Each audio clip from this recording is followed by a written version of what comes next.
Bismillahirrahmanirrahim. Assalamualaikum warahmatullahi wabarakatuh. Salam PGMI. Berkarya, berbakti, mengabdi, bikin happy. Yang terhormat Ibu Firda Aulia Izati MPD selaku dosen pengampu mata kuliah pembelajaran PKN MISD serta teman-teman kelas PGMIE yang saya cintai dan saya banggakan. Hari ini kami dari kelompok 3 akan mempresentasikan tentang penanaman nilai sila Pancasila di sekolah. Sebelum memasuki pembahasan, saya akan mengenalkan anggota kelompok 3 yang terdiri Tiara Chandra Sukma dengan NIM 2319052. Yang kedua ada Miftahul Jana dengan NIM 2319058 dan saya sendiri Farah Kamila dengan NIM 2319059. Pembahasan yang akan kami sampaikan ada 4 sub materi. Yang pertama ada pemahaman tentang Pancasila secara umum, yaitu fungsi Pancasila dan sejarah singkat. Yang kedua, implementasi nilai-nilai Pancasila di lingkungan sekolah. Yang ketiga, penanaman sila-sila Pancasila dalam kehidupan sehari-hari. Yang terakhir, ada tantangan generasi muda di era global terkait nilai-nilai Pancasila. Untuk materi pertama akan disampaikan oleh Mbak Tiara Chandra Sukma. Baiklah teman-teman, marilah kita masuk pada subbab yang pertama, yaitu mengenai pemahaman tentang Pancasila, yang meliputi fungsi Pancasila dan juga sejarah singkatnya. Mengenai arti dari Pancasila. Pancasila adalah pilar ideologis bangsa Indonesia, di mana Pancasila juga dijadikan sebagai landasan dari segala keputusan bangsa yang mencerminkan kepribadian dari bangsa Indonesia. Dengan kata lain, Pancasila adalah dasar dalam mengatur pemerintahan negara Indonesia yang mengutamakan semua komponen di seluruh wilayah Indonesia. Nah, secara etimologi, kata Pancasila ini berasal dari bahasa Sanskerta yang terdiri dari 2 kata. Yang pertama panca dan yang kedua sila. Panca artinya 5 dan sila artinya dasar atau asas. Sehingga secara harfiah, Pancasila ini memiliki arti 5 dasar atau 5 asas. Mengenai sejarah dari Pancasila, menurut berbagai sumber, Pancasila mulai dikenal sejak masa kerajaan Sriwijaya dan Majapahit. Dan berdasarkan kitab Sutasoma karangan Putan Tular, Pancasila ini memiliki arti berbatu sendi yang 5, atau artinya sebagai pelaksanaan kesusilaan yang 5. Selain itu, Pancasila juga dituliskan dalam kitab agama Buddha yang ditulis dalam bahasa Pali, yang mana artinya adalah ajaran dasar moral agama Buddha yang ditaati oleh para pengikut Siddhartha Gautama. Nah, kemudian Pancasila juga dituliskan oleh para pendiri bangsa Indonesia. Adapun maksud dan tujuannya adalah agar kita dapat menjalani hidup berbangsa dan bernegara dengan fondasi yang kuat dan kokoh. Dan yang selanjutnya mengenai fungsi dari Pancasila.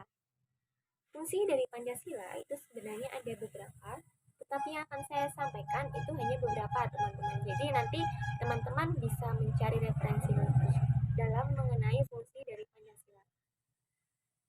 Fungsi Pancasila yang pertama adalah sebagai jiwa bangsa Indonesia. Maksudnya seperti apa? Dimana bahwasanya setiap bangsa itu pasti memiliki jiwanya masing-masing atau yang disebut dengan Virupkes, yang artinya jiwa bangsa atau jiwa rakyat. Mengapa Pancasila disebut sebagai jiwa bangsa? Karena Pancasila ini lahir secara bersamaan dengan adanya bangsa Indonesia. Itulah sebabnya Pancasila dijadikan sebagai jiwa bangsa Indonesia. Yang kedua, ada Pancasila sebagai dasar negara atau yang sering kita dengar sebagai falsafah atau ideologi negara. Nah, Maksudnya seperti apa? Pancasila sebagai dasar negara atau falsafah atau ideologi ini mengandung pengertian bahwa Pancasila sebagai dasar yang mengatur penyelenggaraan adanya pemerintahan di Indonesia. Kemudian fungsi Pancasila yang ketiga adalah Pancasila sebagai sumber dari segala sumber. Maksudnya apa? Pancasila dijadikan sebagai sumber dari segala sumber hukum atau suatu sumber tertib hukum negara Republik Indonesia. Sumber tertib hukum negara Republik Indonesia meliputi ada pandangan hidup, kemudian ada kesadaran, kemudian ada cita-cita hukum, dan ada cita-cita moral yang meliputi suasana kejiwaan serta watak dari bangsa Indonesia itu seperti apa. Kemudian yang keempat ada Pancasila sebagai pandangan hidup bangsa Indonesia, di mana semua aktivitas kehidupan bangsa Indonesia harus sesuai dengan sila-sila yang ada di dalam Pancasila dari sila pertama sampai dengan sila kelima. Hal ini dikarenakan Pancasila merupakan kristalisasi dari nilai-nilai yang dimiliki dan bersumber dari kehidupan bangsa Indonesia. Kemudian yang kelima, ada Pancasila sebagai cita-cita dan tujuan bangsa Indonesia. Bismillahirrahmanirrahim. Melanjutkan materi yang pertama, pada materi yang kedua ada implementasi nilai-nilai Pancasila di lingkungan sekolah. Implementasi nilai-nilai Pancasila di lingkungan sekolah pada peserta didik penting sekali untuk ditanamkan dan diterapkan dalam kesehariannya. Menurut Kalijernih, bahwa penanaman nilai-nilai Pancasila yang diterapkan pada sekolah dasar masuk dalam setiap proses pembelajaran. Disebabkan proses pembelajaran yang dilaksanakan pada setiap sekolah dasar tidak mengandung 3 ranah, yaitu ranah afektif, ranah kognitif, dan ranah psikomotorik. Maka, para pendidik atau guru menyampaikan materi pembelajarannya dengan menerapkan berbagai metode pembelajaran agar tercipta proses pembelajaran yang menyenangkan bagi peserta didik, baik di dalam kelas maupun di luar kelas. Kemudian, implementasi dari nilai sila Pancasila yang pertama. Sila Pancasila yang pertama berbunyi ketuhanan yang Maha Esa. Butir-butir pengamalan Pancasila sila pertama bagi rakyat Indonesia adalah percaya dan taat kepada Tuhan Yang Maha Esa. Seperti contoh implementasi di lingkungan sekolahnya yaitu tidak mengganggu kegiatan beribadah teman yang berbeda agama, menghormati teman dan guru yang berbeda agama, dan selalu rukun tanpa membeda-bedakan latar agama. Yang kedua yaitu implementasi sila kedua. Sila kedua berbunyi kemanusiaan yang adil dan beradab. Butir-butir pengamalan Pancasila sila kedua bagi rakyat Indonesia adalah menghormati dan menghargai sesama.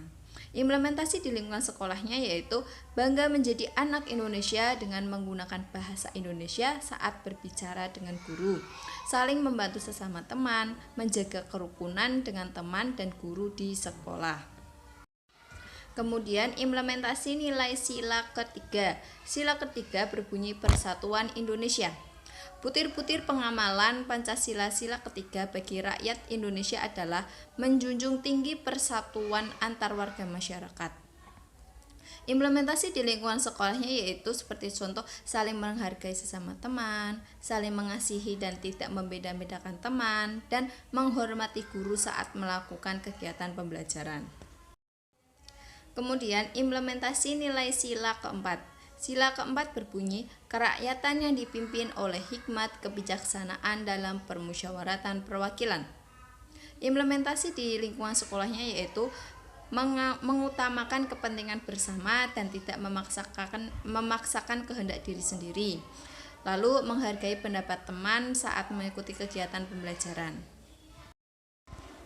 Kemudian yang terakhir ada implementasi nilai sila kelima. Sila kelima berbunyi keadilan sosial bagi seluruh rakyat Indonesia. Seperti contoh implementasi di lingkungan sekolahnya yaitu bersikap adil kepada sesama guru dan teman, bergotong royong mengerjakan hal-hal yang sulit, saling membantu sesama teman yang kesulitan.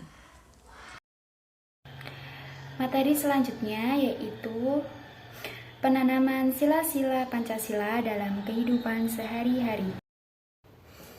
Sila yang pertama, poin yang pertama yaitu kita selalu mengajak atau membiasakan mengajak anggota keluarga kita untuk melaksanakan kewajiban ibadah secara berjamaah seperti melaksanakan sholat 5 waktu dengan rajin, atau kita juga mengajak keluarga kita untuk melaksanakan ibadah bersama ke gereja di hari tertentu.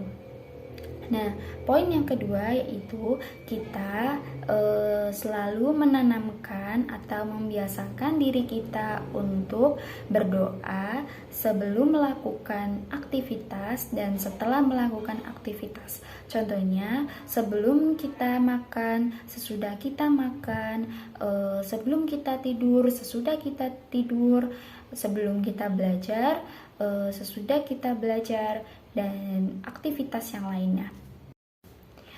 Poin yang ketiga yaitu kita selalu menghormati orang tua serta mentaati nasihat dan perintahnya. Jadi kita tidak menghormati orang tua saja, kita juga harus menghormati guru yang ada di sekolah dan selalu mentaati peraturannya. Poin yang keempat yaitu memperkuat toleransi di antara para pemeluk agama dengan cara memberikan kesempatan untuk menjalankan ibadah masing-masing. Jadi jika kita memiliki teman yang berbeda agama dari kita, maka kita harus menghormati dan menghargai ibadah mereka dan kita tidak boleh mengganggunya. Kemudian, poin yang kelima yaitu saling menghormati antar tetangga walaupun berbeda keyakinan. Jadi, jika kita memiliki tetangga yang berbeda keyakinan dengan kita, maka kita tetap menghargai dan menghormati mereka. Selain itu, kita juga tidak boleh bertengkar dengan tetangga kita. Selanjutnya, sila kedua. Poin yang pertama yaitu menghormati, menghargai, dan menyayangi orang tua serta saudara. Contohnya, jika kita memiliki kakak atau adik, maka kita harus menyayangi kakak dan adik kita dan bapak ibu kita selagi mereka masih ada.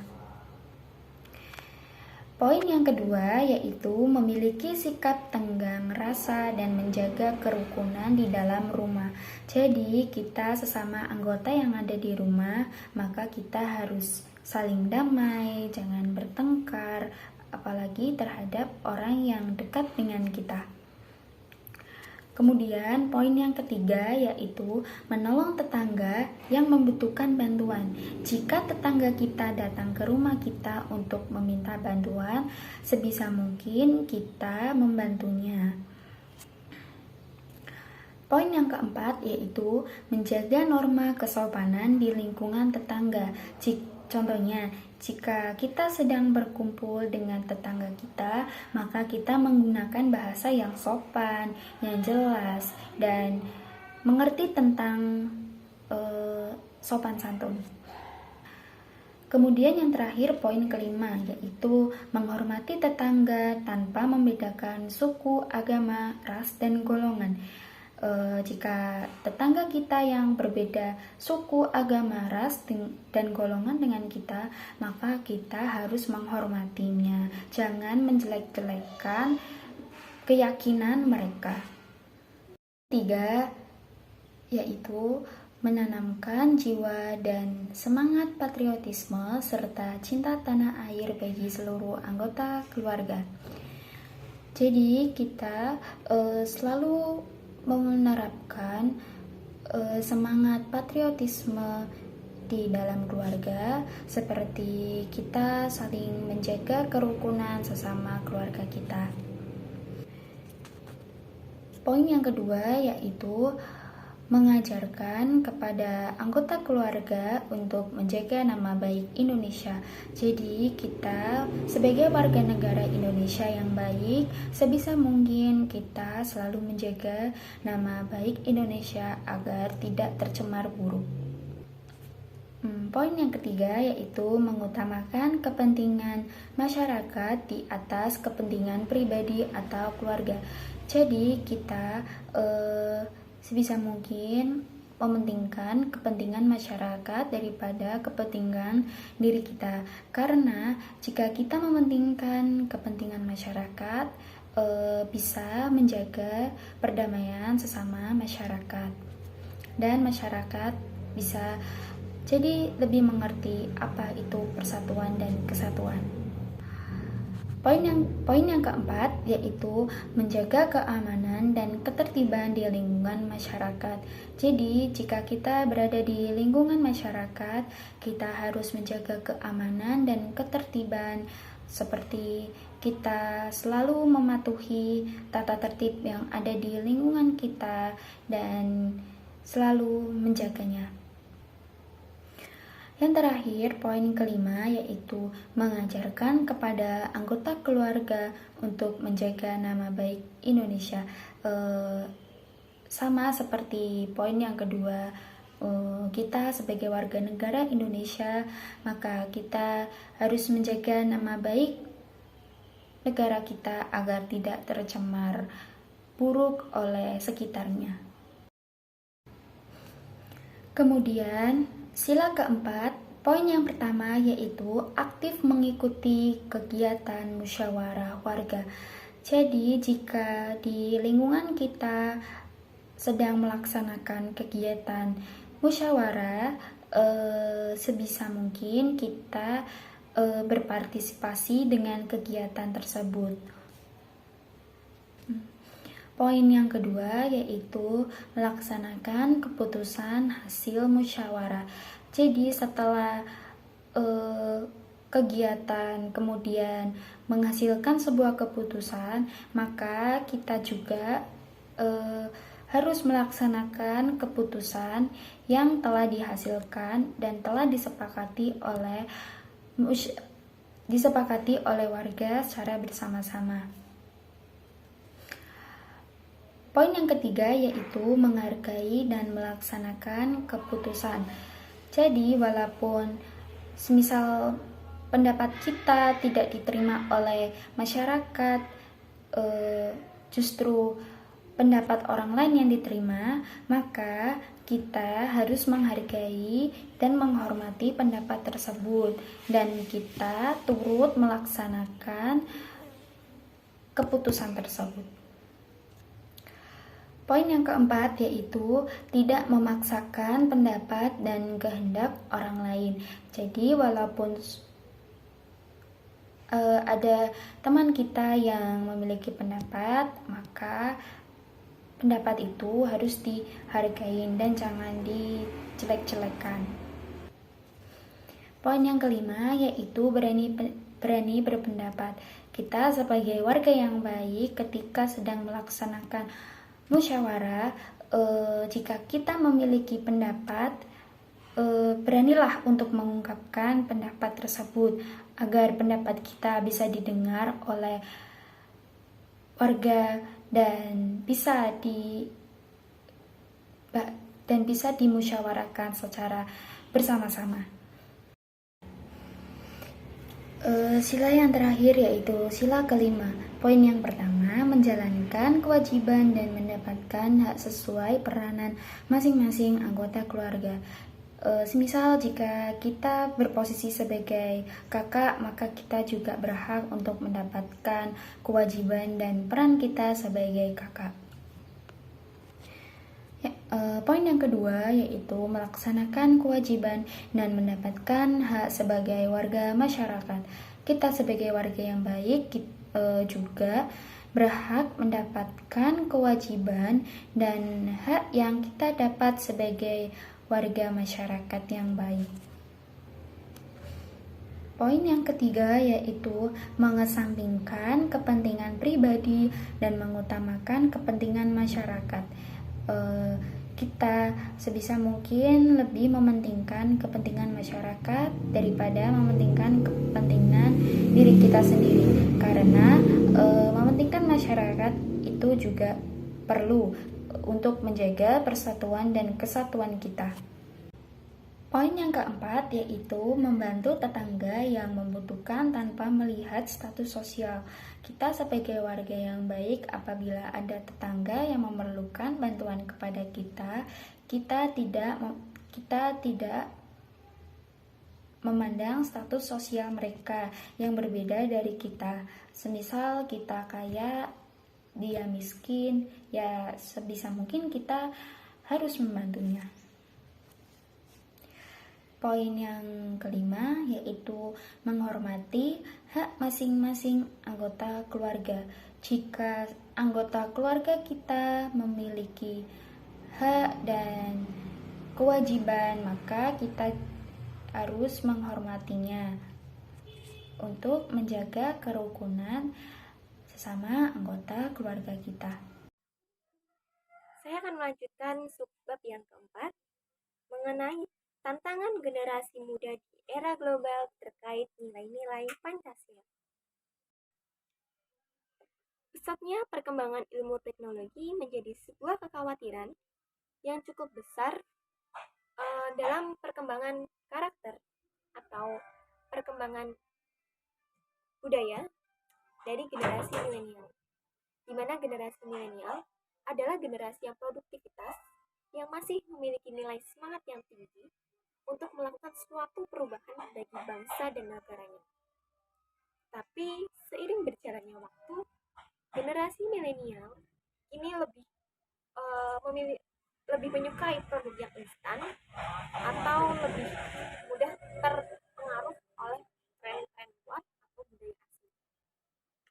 Di mana akibat dari tidak seimbangnya antara perilaku generasi milenial dengan penerapan Pancasila ini adalah pada ciri khas dari bangsa kita. Seperti apa? Seperti contohnya gotong royong yang sudah memudar dengan berjalannya waktu. Hal ini juga menjadikan generasi milenial menjadi manusia yang individualis, serta kurang adanya atau kurang ada rasa nasionalisme yang tertanam di diri kita masing-masing, dan juga nilai patriotisme yang cukup menurun dibanding generasi-generasi sebelum kita. Nah, dan yang selanjutnya mengenai fungsi dari Pancasila. Fungsi dari Pancasila itu sebenarnya ada beberapa, tetapi yang akan saya sampaikan itu hanya beberapa, teman-teman. Jadi nanti teman-teman bisa mencari referensi lebih dalam mengenai fungsi dari Pancasila. Fungsi Pancasila yang pertama adalah sebagai jiwa bangsa Indonesia. Maksudnya seperti apa? Dimana bahwasanya setiap bangsa itu pasti memiliki jiwanya masing-masing, atau yang disebut dengan Filipkes, yang artinya jiwa bangsa atau jiwa rakyat. Mengapa Pancasila disebut sebagai jiwa bangsa? Karena Pancasila ini lahir secara bersamaan dengan adanya bangsa Indonesia. Itulah sebabnya Pancasila dijadikan sebagai jiwa bangsa Indonesia. Yang kedua, ada Pancasila sebagai dasar negara, atau yang sering kita dengar sebagai falsafah atau ideologi negara. Nah, maksudnya seperti apa? Pancasila sebagai dasar negara atau falsafah atau ideologi ini mengandung pengertian bahwa Pancasila sebagai dasar yang mengatur penyelenggaraan adanya pemerintahan di Indonesia. Kemudian fungsi Pancasila yang ketiga adalah Pancasila sebagai sumber dari segala sumber. Maksudnya apa? Pancasila dijadikan sebagai sumber dari segala sumber hukum atau suatu sumber tertib hukum negara Republik Indonesia. Sumber tertib hukum negara Republik Indonesia meliputi ada pandangan hidup, kemudian ada kesadaran, kemudian ada cita-cita hukum, dan ada cita-cita moral yang meliputi suasana kejiwaan serta watak dari bangsa Indonesia itu Kemudian yang keempat ada Pancasila sebagai pandangan hidup bangsa Indonesia, di mana semua aktivitas kehidupan bangsa Indonesia harus sesuai dengan sila-sila yang ada di dalam Pancasila, dari sila pertama sampai dengan sila kelima. Hal ini dikarenakan Pancasila merupakan kristalisasi dari nilai-nilai yang dimiliki dan bersumber dari kehidupan bangsa Indonesia. Kemudian yang kelima, ada Pancasila sebagai cita-cita dan tujuan bangsa Indonesia. Demikian, itulah materi yang kami sampaikan. Untuk sesi diskusi, kita lanjutkan di via grup WhatsApp. Sekian dari kelompok kami. Wassalamualaikum warahmatullahi wabarakatuh.